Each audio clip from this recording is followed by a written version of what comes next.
Okay, good afternoon, everybody. It's December 10th at 12 o'clock. We are at the BPUB Annex Building Boardroom in Brownsville and to conduct our audit committee. We do have a quorum, so I will call the meeting to order. Do we have any public comments? No public comments. No public comments, then we'll go ahead and proceed to the agenda. We have 8 items. The first item, presentation and discussion of the audit committee calendars. Yes, sir. Good afternoon, Mr. Chair, members of the board, Melida Pinales, Director of Internal Audit, and the team.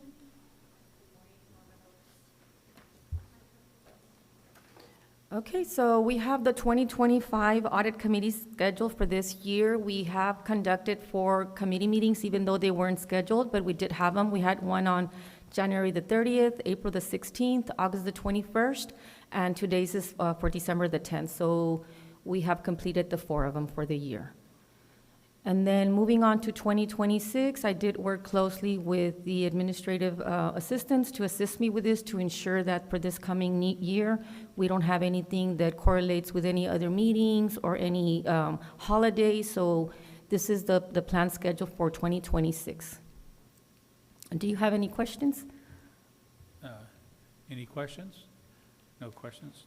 Thank you for putting that together. Okay. Okay, item number 2, presentation, discussion of annual audit plan fiscal year 2024-2025 status update.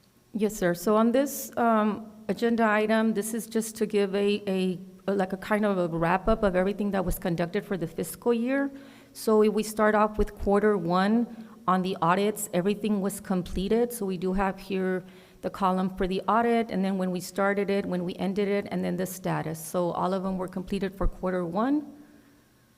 Moving on to the follow-ups for Q1, also all items were completed. Moving on to quarter number 2, as I had mentioned in the previous committee meeting, the only thing that was not scheduled was the Calpine Hidalgo meeting, but that one we have already addressed it. Okay, so on the follow-ups for Q2, also everything was completed. So we move on to quarter number 3, the same thing with the Calpine Hidalgo meeting. For the follow-ups, also the same thing, everything was completed. So moving on to Q4, I do have here that the warehouse annual inventory count is in progress. However, we have completed this audit. The only thing we are waiting is for management responses. The responses are due this Friday, so the report should be going out hopefully on Monday. So that should wrap up everything for the 24-25 fiscal year. Do you have any questions I can address? I don't have any questions. Okay. I'm good, thank you. Thank you for that. Okay, item number 3, presentation, discussion of audit reports for fiscal year 2024 to 2025. A, audit reports with no finding. B, audit reports with findings. C, 6-month follow-up pending certain items not completed. Okay, so for agenda item A, the audit reports with no findings, we did conduct an accounting petty cash. We did conduct an AMI project review, and we had two unannounced cash counts, and the audit reports had no findings. So all of these were satisfactory, so good job to the department heads on these. Moving on to agenda item number B, on these are audit reports with findings. On these, I will not go into details unless any of you have any questions to any specific ones. But I do want to mention that we will conduct a follow-up within 6 months of the date that the final report was issued out.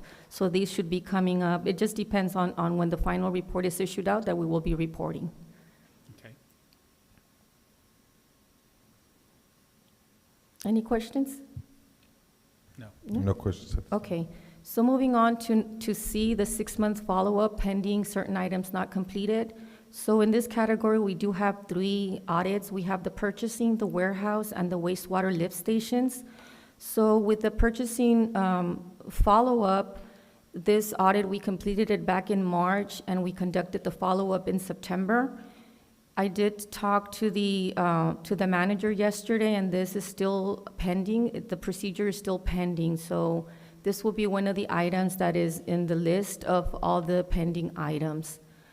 We do not have an estimated completion date,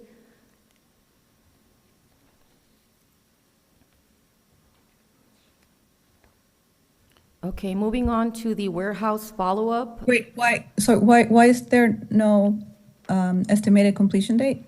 After talking to the manager yesterday, this document is being reviewed by legal. Oh, what document? What do you, I'm sorry, go ahead, Daisy? So,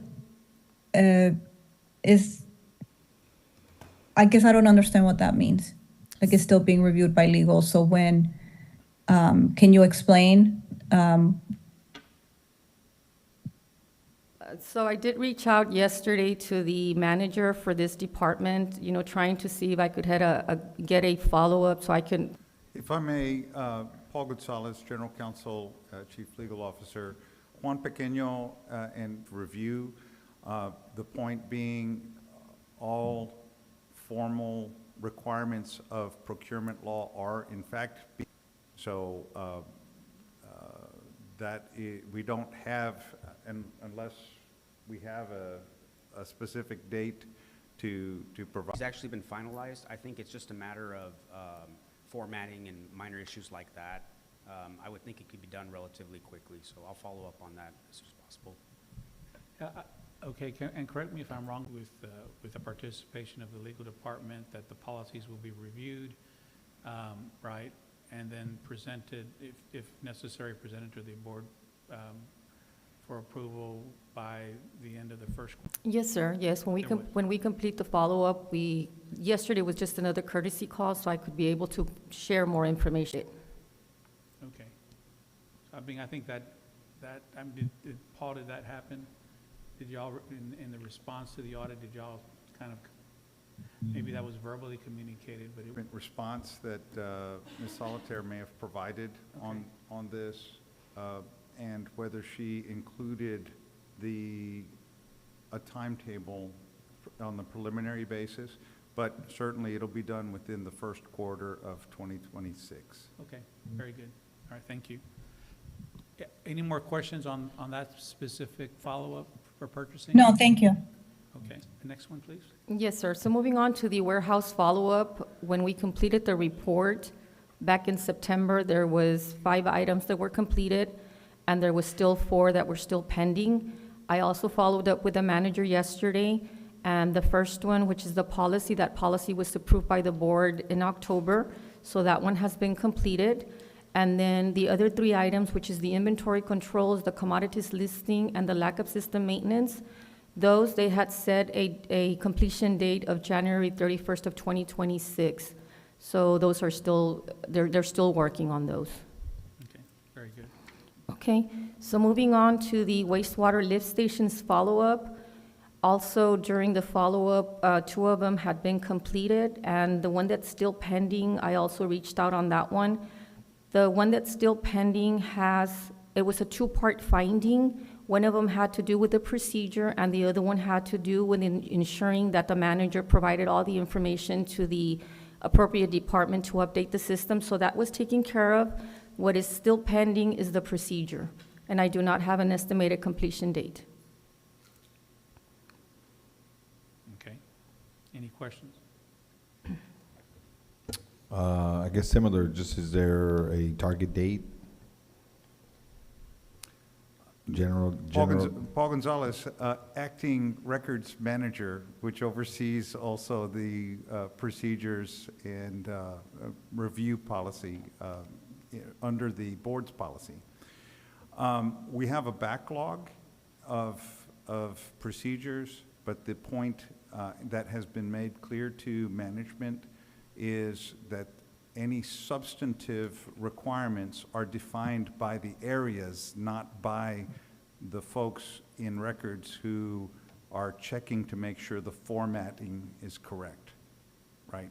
So I would say within the first quarter of 2026, I expect much of the backlog to have been addressed, because we've brought in outside resources also from Mr. Pequeño's firm to assist with that ministerial task of getting the formatting done.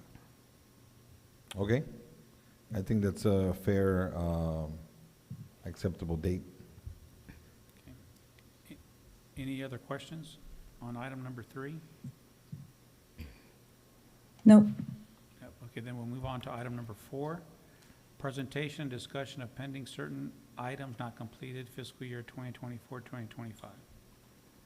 Yes, sir. So here we have it's a recap of everything that's still outstanding, which we just talked about some of those, and we've covered others in the other audit committee meetings. This does not include, for example, if we had an audit that had 5 findings and all 5 were taken care of. This is only a recap of anything that has an outstanding item.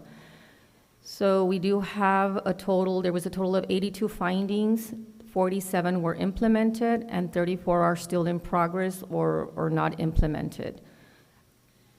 This is just to give a recap. Yeah. Right. Yeah, and I guess my comment on that is that hopefully that most of these that are in progress, most of them would be taken care of by the first quarter of next year. Okay. Any questions on this specific report? No, I don't Yeah. have any questions. No? Any impediment to having all these completed by the first quarter of 2026? Are there managers from these departments present who can, if who could provide some feedback on them? Dr. Zamora, if I may, on agenda item number 5, which is the presentation and discussion of audit findings initiative, Mr. Medrano will be providing a PowerPoint of what action plan management has in place to address these. And correct me, Ms. Gilbert, if this is incorrect or if this is correct. That is accurate. And so, Dr. Zamora, yes, we are prepared to discuss under item number 5, the path moving forward, the identification of the risk factor for those findings, and any other outstanding items or questions and implementation. We also have a process in place that will require stakeholder involvement and ensure that we're finding a methodological and risk-based approach. Right. Because I also wonder whether, there might be feedback that needs to be incorporated into, some of the criteria that is used for these findings. So is that what you mean by stakeholder involvement? Yes, stakeholder involvement would be the audit committee, the individuals that are part of the executive team, management departments, and for all of us to have an idea of what it is and how we escalate various different findings. Not all findings are equal. Okay, thank you. Okay. Well, thank you. Thank you. Okay, item number 5, this presentation, discussion of management's audit findings ranking initiative. David?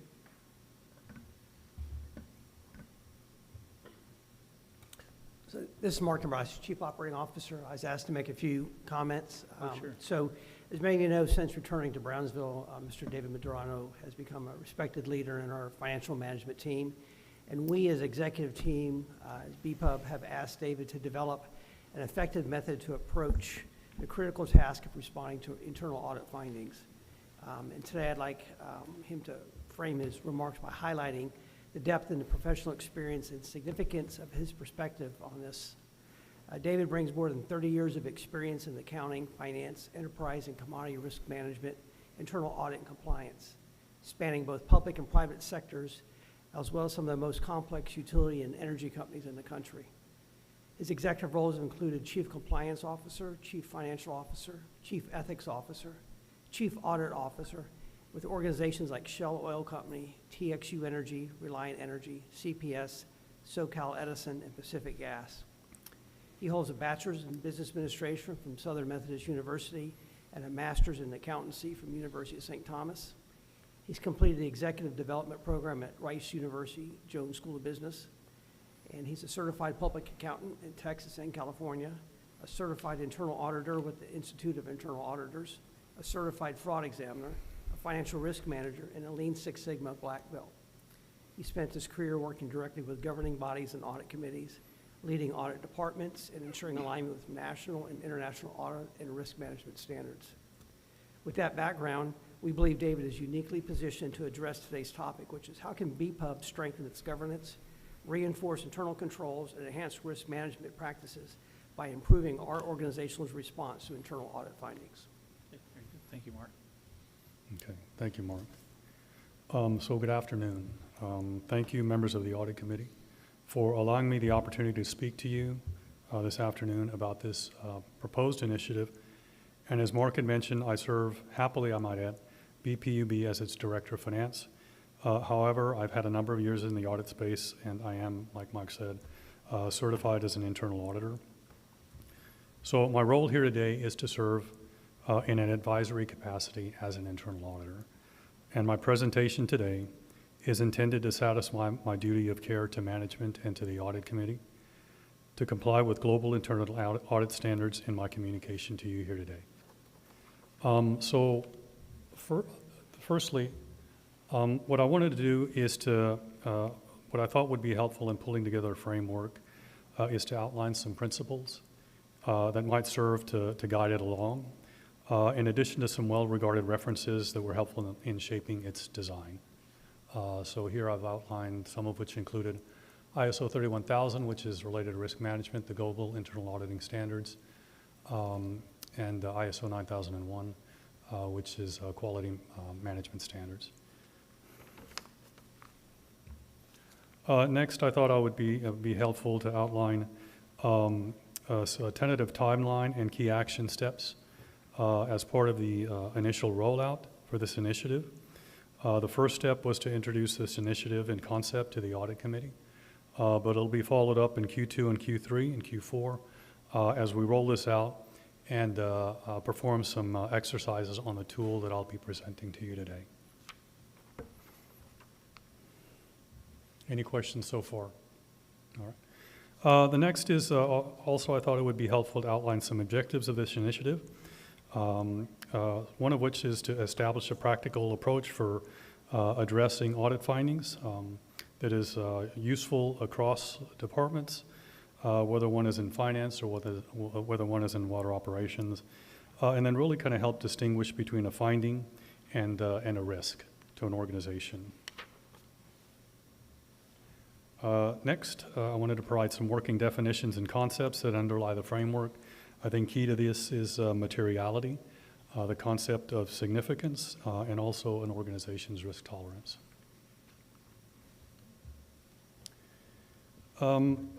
And as we talk about this initiative, what is meant by finding, I would like to ground us in some useful definitions. Two of the most widely used come from the IIA and the United States Government Accountability Office. But for today, I'll focus on the IIA's definition, since it's arguably the gold standard in the internal audit profession. So as you can read it up there, it's the determination that a gap exists between the evaluation criteria and condition. But here's the key point and the caveat, though. A gap which has been identified is not automatically a finding. Just because I, as an auditor, were to spot something or a condition that isn't quite as I expected it to be, that in and of itself doesn't mean it meets the criteria for formal documentation or reporting as a finding under global internal audit standards.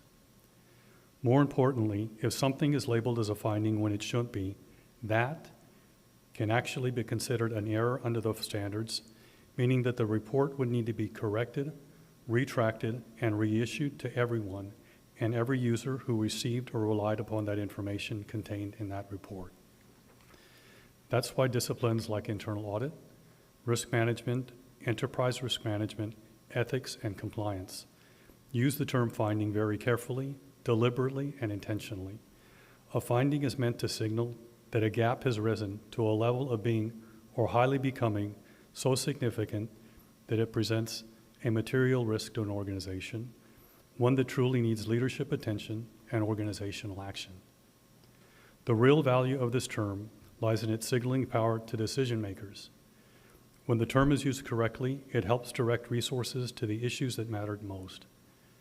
But when it's used too narrowly, meaning we miss something or it misses a gap that poses significant risk, it's what auditors refer to as a type 2 error.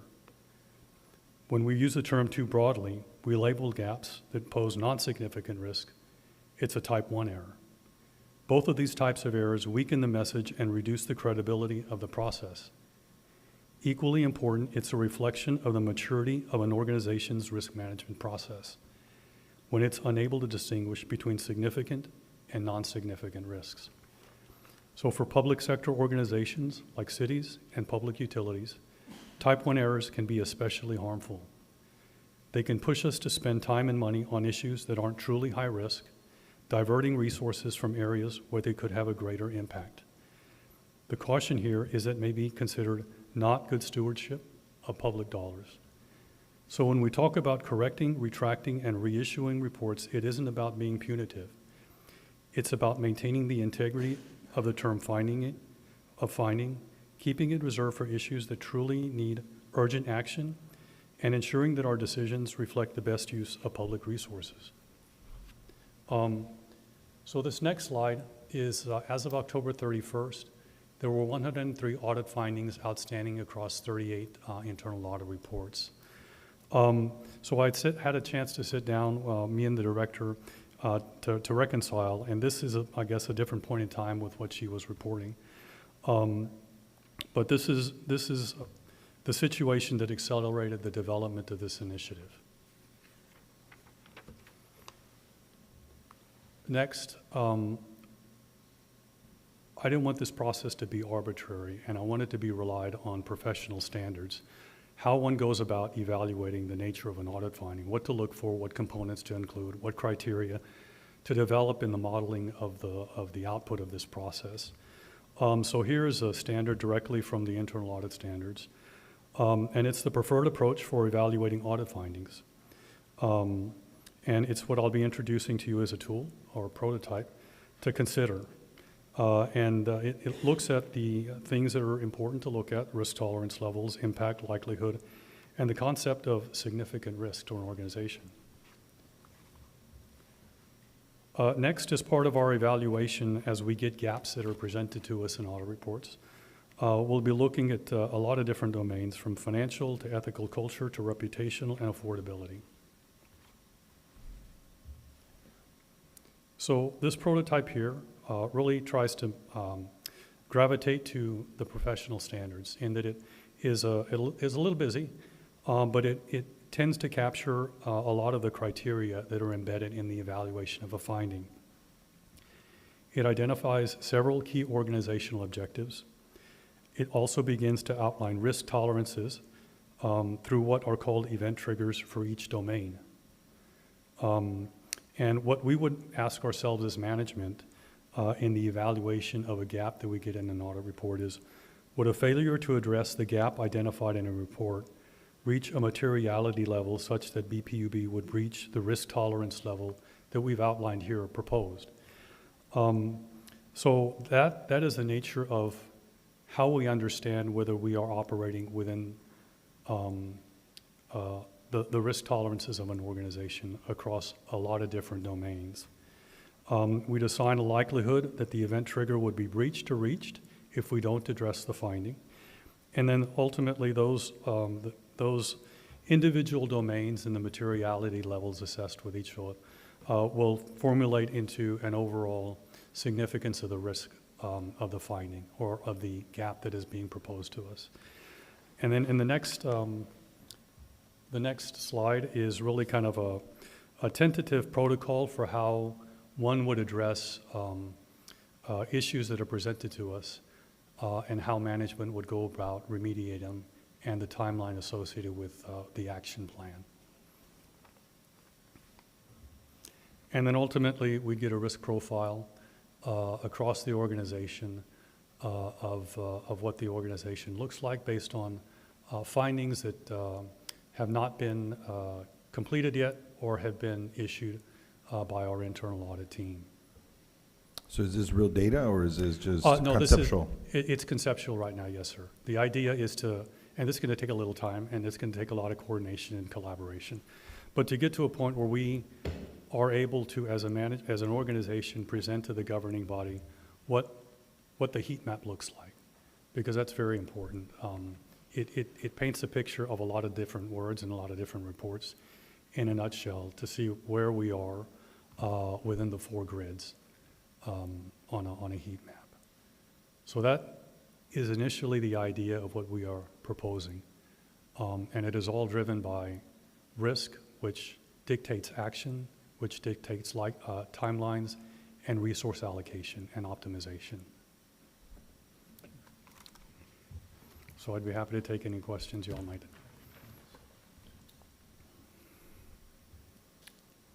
Daisy, any comments or questions? So I guess I'm wondering if, like, are we as a committee able to change the definition of findings right now? Or are future meetings of this committee going to use previously defined,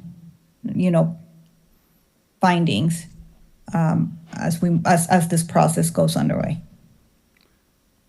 Well, I can maybe tell you what I think, right? So I think what we're seeing here is internally the organization is developing a process to categorize and prioritize the findings as they're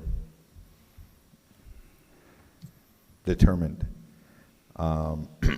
So going back, for example, your question or our questions about dates and commitments, I think this would be helpful to tell us, why some are taking longer than others, which in the end, with this process should be clear, not just to us, but to anyone, why some things are not as critical as others. But this doesn't really address yet anything from the auditor perspective, right? So Melly has a process that she follows currently, and this is really more on the receiver end. Will we align these two at some point in the future? Potentially we can consider those things, but at least right now what the team, my understanding is, they want to use this tool just to help us understand as a committee and also help them better utilize resources. Is that a fair? Yep. If I can make a comment, I like the presentation. Thank you for putting it Yes, sir, together. thank you. You obviously have a lot of experience Maybe and you wanna knowledge, talk more into knowledge, right, in regards to finance, accounting, audit, et cetera. Yeah, I've got a lot of work experience in this area as well, not on the auditor side, but on the management side. So it's a little bit of a different, and I know Gerardo does as well. I've always found it best when, management and any department, and audit is a very important department within any organization, that they work in a collaborative effort, that there's good, strong communication, and there's understanding, right? Because there's a lot of common goals, right? And one of those is to make sure that we manage the risk of the entity and maximize efficiency, right? And those things will allow us to focus on some of the other strategic items that we just reviewed this past Monday in terms of our service and quality and cost. And so that's very important. So I think the other thing that this hopefully will lead to is when an audit report is submitted, that there is meaningful discussion about the draft, right, in a constructive way. And I know from experience that not everything is going to be agreed upon. That's a perfect world, and we don't live in a perfect world, right? So there will be some professional disagreements, but the lines of communication should always be open. But I do think that what this would do would be to have good discussions on the audit in that draft form, so that once it's finalized, there really shouldn't be any material. Most of the items or most of the reports should not have any material, let's say, disagreements in them in terms of what's the next step. Because I'm not saying this happened in this situation, but what happens is when people don't agree on something, they'll just say, okay, that's my position, that's your position, and then nothing really happens, right? And it's not really a benefit to the organization. So I'm looking at this as a valuable tool to help improve communication, right? Internal audit, they work very hard, diligently, they produce a lot of work, they do their work. They're not perfect, they do a good, very, very good job, but they're not perfect. We have department heads that work very hard, have a lot of priorities, a lot of shifting priorities, you know, and they have some challenges, and sometimes it has to do with the resources. I fully understand that. That's happens in any organization.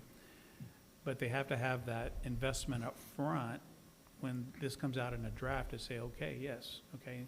And then senior management, executive management needs to know of all these findings from a management perspective, which are the most critical that need to be addressed. And I know this happens, right? But this kind of formalizes that process and maybe establish it as across the board. But which are the items that need to be addressed today? Not in 6 months, not in 3 months, not in next week, but today, okay? Or next week. Or which items need to be addressed before these other items. And this is a valuable tool, objective tool, a kind of almost like a scientific model that will help you guys do that, right? Which is good. But here what we're doing is we're making an investment into this process to make it better serve the organization and all of the stakeholders. That's the way that I look at it. It's an investment, right? And it should provide for better communication. Auditors have their job, management has their job, and this is going to improve the process. And what we want to be able to do, really, you know, my goal that I've stated kind of unofficially was by, let's say, the end of the second quarter that, you know, we've kind of caught up on all of our responses, we start fresh, and we make this process one of the best processes of any public utilities anywhere in the country. Okay, so thank you for your work. Thank you, Internal Auditor, for all of your work. And I look forward to very successful collaboration and teamwork in order to improve these things. Daisy, do you have anything? I am really happy that this is happening. So thank you to everybody for your hard work. And I'll echo the chair's comments. And yeah, looking forward to it. And I know the intent right now isn't really to give a timeline, right? But I think from my perspective is we're still running, right? So we still have internal audit continuing the process. And now I know that you guys are developing this internal tool. At some point they have to, you know, both be available and also able to respond to the audit items as they arise. So I think that's going to be the important point is when is that going to happen? Probably next year sometime. I don't know if it's Q1, Q2, but the sooner the better, of course. That way we can understand when things are left open, that we can all have that conversation. As just said, you know, we can hear from their internal team to make sure that do we understand, and then also from the internal organization perspective, we agree or disagree, right? So we can kind of align on those things. So that would just be my comment. Is good work. I think it looks to be using a standard, and I look forward to seeing the actual data, not just a concept, but just more. The use of it, you know, in actually responding to the actions and findings. Okay. Yes. Yes. I do have one more comment. And this is like for future meetings. I feel like since right now we were given a formal definition of the word finding, you know, as per certain standards, it would be helpful if, you know, moving forward, if something is presented to this committee with a definition that differs from that, it could have an asterisk with it defined as a footnote, just so that we're clear on when, you know, again, like finding has a very deliberate meaning.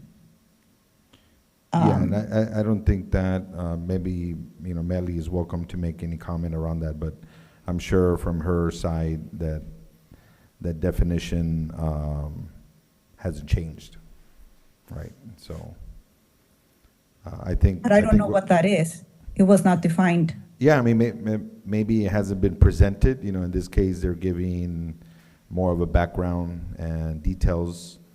But I think that, finding, the definition, maybe we hadn't covered it before, but it should not change depending on,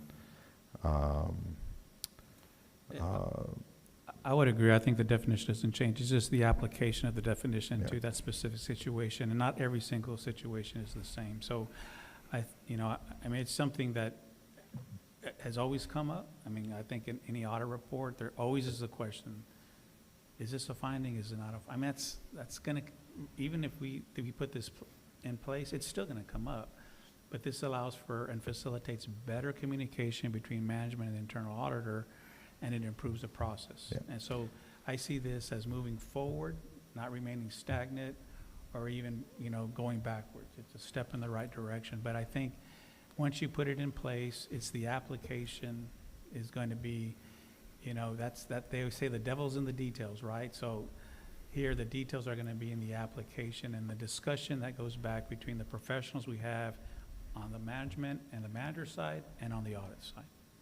yeah, I think it's providing the framework or semantics, for us to have that conversation, especially for us, Daisy, that may not be familiar with all of the internal audit standards and so on. That's my general comment. Anyways, thank you. Thank you very much. Melly, any last minute comments? Are you good? No, I just want to mention that we do have three categories. We have a talking point, which is something that's addressed right there and then, we talk about it. We have an issue, which is sent just to management in an email format. We put the issue, the recommendation, and we move on. And then we actually have the finding, which is like he mentioned on the definition, there's a gap. There's a gap between what was identified. So those are the findings that we report. But I do want to, I do want to make it clear that not everything is a finding. We do have talking points and we have issues, a lot of things that don't come to the board. Yep. I just wanted that for the record. Okay. Thank you. Very good. If that is all on number 5, and thank you for the presentation, very good. Good job. Number 6, presentation discussion of the annual audit fiscal year 2025-2026 status update.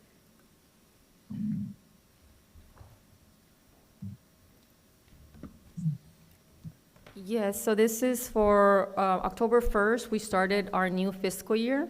So we do have some updates on these. So on the electric engineering, it's in progress. The Southmost Regional Water Authority, we've completed that audit. We're getting ready to clear with management. Power production is in progress. Energy control is also in progress. Fuel and purchase is in progress. And we have completed the Calpine Hidalgo report that was issued out to the board already. We did have a meeting on November the 12th, and then we have completed cash count 1 and cash count 2. So I did want to give a recap of that. Good. Very good.